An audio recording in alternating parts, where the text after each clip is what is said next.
Hello दोस्तों, आप सभी का मेरे चैनल इमोशनल स्टोरीज़ में स्वागत है। यहाँ पर मैं आपको भगवद गीता के जो अध्याय हैं उनका स्मरण कराती हूँ, अध्ययन कराती हूँ, जिसके सुनने मात्र से सभी कलह क्लेश समाप्त हो जाते हैं। तो देखो दोस्तों, अगर आप सच्चे मन से इसको सुनते सुनते हो तो आपके सभी दुख दर्द समाप्त हो जाएंगे। देखिए दोस्तों, आज मैं आपको भगवद गीता का 11वां अध्याय अध्ययन कराऊंगी। तो ओम श्री गणेशाय नमः, ओम श्री कृष्णाय नमः। तो देखिए दोस्तों, अर्जुन ने कहा, हे भगवान, मुझ पर कृपा करके गुप्त अध्यात्म विषयक वचन जो आपने कहे उससे मेरा मोह दूर हो गया। हे कमल नेत्र, मैंने जीव की उत्पत्ति, नाश और आपका अक्षय महात्म्य आपके मुखारविंद से विस्तार पूर्वक सुना। हे पुरुषोत्तम, हे परमेश्वर, आपने जैसा वर्णन किया वह आपका रूप देखने की मेरी इच्छा है। मतलब जो श्री कृष्ण भगवान है, उन्होंने क्या किया, अर्जुन को अपना दिव्य जो सभी बातें थी वो बताई। तो उसने कहा कि ये सब सुनने के बाद, हे प्रभु, मेरा आपका दर्शन करने का मन कर रहा है। तो क्या होता देखो, हे योगेश्वर, हे मधुसूदन, आप यदि मुझे उसको देखने योग्य समझें तो अपना वह अव्यय रूप मुझे दिखाए। श्री भगवान ने कहा, हे पार्थ, नाना प्रकार के, नाना वर्णों के और नाना आकार में मेरे सत सत सहस्त्र सहस्त्र दिव्य रूपों को देख। हे भारत, तुम वसु, रुद्र, अश्वनी, कुमार, मरुदगण और पहले कभी न देखे थे ऐसे आश्चर्य से देखो। हे गुणाकेश, चराचर सहित यह जगत तथा जो देखना चाहो तुम यहाँ मेरी देह में देख लो, परंतु नेत्रों से तुम मुझे नहीं देख सकोगे। मतलब हम अपने दिव्य चक्षु से ही श्री कृष्ण भगवान का जो दिव्य रूप है उसको देख सकते हैं, ना कि अपनी इस नश्वर जो हमारी शरीर है, जो नश्वर है, उससे नहीं देख सकते। इसलिए मैं तुमको दिव्य नेत्र देता हूँ, उनसे मेरा दिव्य रूप देखो। संजय ने धृतराष्ट्र से कहा कि हे राजन, इस प्रकार श्री कृष्णचंद्र श्री जी ने अर्जुन से कहा और दिव्य दृष्टि देकर अपना अलौकिक रूप दिखाया। उस विश्व रूप के अनेक मुख, नेत्र और अद्भुत दृश्य थे और उसमें अनेक सुंदर सुंदर आभूषण व आयुध सुसज्जित थे। देह पर दिव्य गंध वस्त्र लगे थे। उस समस्त आश्चर्य में अनंत देव के सब और मुख दिखाई देते थे। उस समस्त आश्चर्य में अनंत देव के सब और मुख दिखाई देते थे, मतलब चारों दिशाओं में।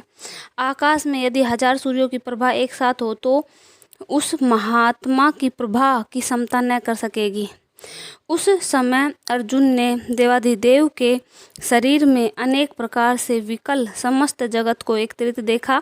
अर्जुन आश्चर्यचकित हो गया, शरीर रोमांचित हो गया। उसने शीश नवा हाथ जोड़कर कहा, हे देव, तुम्हारे देह में सब दोष, भिन्न भिन्न प्राणियों के समुदाय, कमलासन पर बैठे हुए देवताओं के ईश, ब्रह्मा, संपूर्ण ऋषि और दिव्य सर्पों को मैं देखता हूँ। हे विश्वेश्वर, तुम्हारे अनेक भुज, अनेक उदर, अनेक मुख, अनेक नेत्र हैं।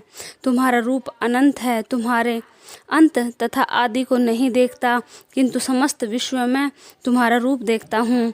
तुमको किरीट, युद्ध, गदा, चक्र धारे चारों ओर से दैदीप्यमान तेजो राशि, सर्वत्र चमकते हुए अग्नि तथा सूर्य के भांति प्रकाशवान, दुर्निरीक्ष और अपरंपार देख रहा हूँ। मेरे मत से तुम ही ब्रह्मा हो, जानने की वस्तु, विश्व के महान आधार, नित्य सनातन धर्म के रक्षक, पुराण पुरुष हो।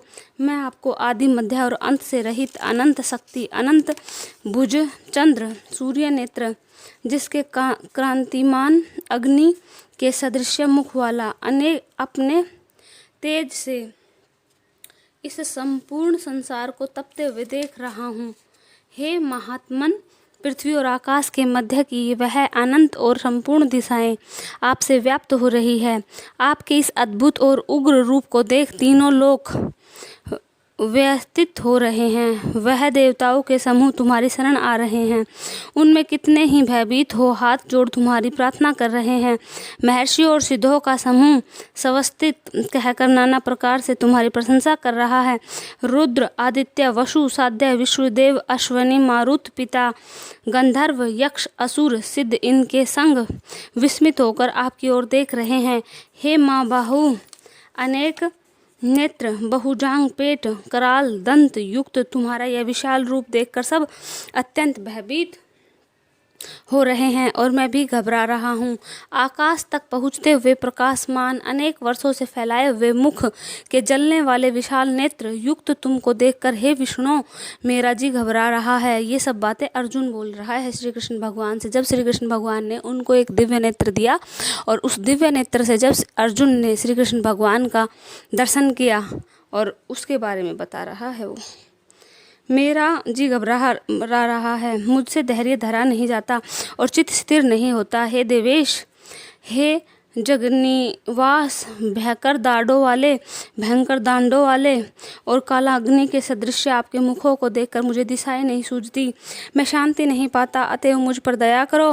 धृतराष्ट्र के दुर्योधनादिक पुत्र अपने साथ राजाओं और भीष्म, द्रोण और कर्ण तथा हमारी ओर के मुख्य योद्धा बड़ी बड़ी दाढ़ों से युक्त विकराल आपके मुख में प्रवेश कर रहे हैं और उनमें कितने लोग आपके दांतों से दबकर ऐसे दिखाई देते हैं मानो उसका शरीर चूर्ण हो गया है।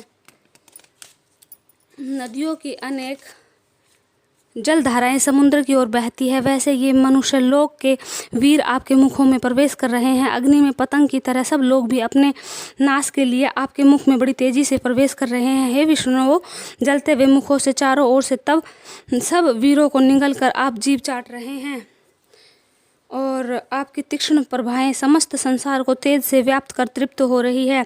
यह भयानक रूपधारी कौन है, यह मुझसे कहो। हे देववर, आपको मैं नमस्कार करता हूँ, मुझ पर प्रसन्न हो। हे जगतकर्ता आदि पुरुष, आपको जानने की मैं इच्छा रखता हूँ क्योंकि आपकी यह प्रवृत्ति मेरी समझ में नहीं आती है। हे श्री भगवान बोले, संसार का नाश करने वाला मैं उग्रकाल हूँ, सबका संहार करने के लिए आया हूँ। तुम्हारे युद्ध न करने पर भी ये वीर जीवित न रह सकेंगे, अतएव तुम उठो, शत्रुओं का संहार कर यश को लेकर इस समृद्धिशाली राज्य को भोग करो। हे सव्यसाचिन, उनको मैंने पहले ही मार रखा है, तुम केवल निमित्त मात्र हो जाओ। मेरे मारे हुए द्रोण, भीष्म, जयद्रथ, कर्ण और अन्य योद्धाओं को मारो, घबराओ मत, युद्ध करो, तुम संग्राम में शत्रुओं को जीतोगे। संजय ने कहा। इस प्रकार श्री कृष्ण भगवान ने के वचन सुन मुकुटधारी अर्जुन हाथ जोड़ कपित हो भयभीत हुए साष्टांग प्रणाम कर नम्रता पूर्वक बोले, हे हर्षिकेश, आपके गुणगान करने से सब संसार प्रसन्न और प्रेम मगन हो रहा है। राक्षस जो है वो डर कर दिशाओं में छिप गए हैं और सिद्ध जो हैं वो आपको नमस्कार कर रहे हैं, सो ठीक ही है। हे महात्मन, हे देवाधिदेव, हे जगत विलास, आप ब्रह्मा से ही श्रेष्ठ हो, आपको देवता क्यों ने नमस्कार करे। व्यक्त और व्यक्त आप ही हो, दोनों से परे अक्षर भी आप ही हो, अनंत आप ही हो, आप आदिदेव हो, पुरातन पुरुष हो, विश्व के परम आधार हो, ज्ञाता और श्रेय हो, श्रेष्ठ और स्थान हो, विश्व का विस्तार करने वाले हो। आप वायु, यम, अग्नि, वरुण, चंद्र, ब्रह्मा और ब्रह्मा जी के पिता, आपको मैं नमस्कार करता हूँ और आप बार बार आप ही को नमस्कार करता हूँ। आप अनंत वीर्यवान और अतुल पराक्रमी हो, आप जगत में व्याप्त हो, इसलिए स्वरूप हो। तुम्हारी महिमा को न जानकर मैंने तुमको अपना मित्र मानकर बहुत ही छोटा काम किया है। मैं तिरस्कार का पात्र हूँ, लेकिन मैं तुमको बारंबार प्रणाम करता हूँ। आप परिहास से विहार, सोने बैठने उठने, भोजन से समय, अकेले और मित्रों के मध्य से मैं तुम्हारा अपमान किया है, इसलिए मुझे माफ़ करना। तुम इस सतावर जंगन रूप से पिता, पूज्य और महान गुरु हो, त्रिलोकी में भी तुम्हारे समान कोई नहीं है। इस प्रकार से जो अर्जुन है वो बारंबार श्री कृष्ण भगवान का जो उनका अतुल्य क्या था रूप था उनका वर्णन करता है। तब श्री कृष्ण जी बोले, हे अर्जुन, जो मेरा यह विश्वविद्यालय तुमने देखा है उसका दर्शन स्वयं नहीं है, देवता भी इस लय के दर्शन की आकांक्षा करते हैं। हे अर्जुन, जैसा मेरा लह तुमने देखा है, ऐसे लह को विद्या धन तप यजादि कर्म करने पर भी नहीं प्राप्त होता है। इस प्रकार से समाप्त हो जाता है यह अध्याय। बोलो श्री गणेशाय नमः।